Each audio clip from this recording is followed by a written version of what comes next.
Jamais l'or brun n'aura aussi bien porté son nom. Cette année, les petits producteurs de cette coopérative prennent tout leur temps pour faire sécher la fève.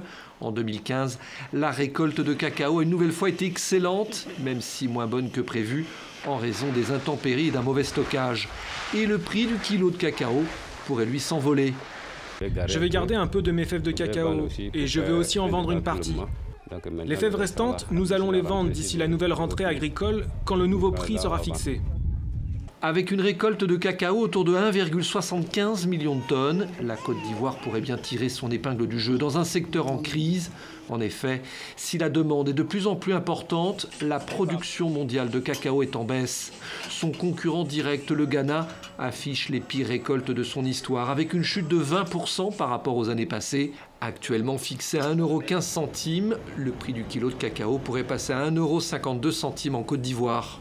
Je pense que le gouvernement ivoirien dispose des atouts nécessaires pour augmenter le prix.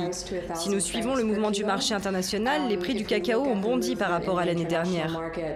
En 2015, la Côte d'Ivoire est non seulement devenue le premier producteur mondial de cacao, mais elle talonne désormais la Hollande en matière de transformation. Après des années de crise, l'activité cacaoyère ivoirienne connaît une nette embellie. Grâce à une plus grande mécanisation du secteur, la production pourrait avoisiner les 2 millions de tonnes les prochaines années.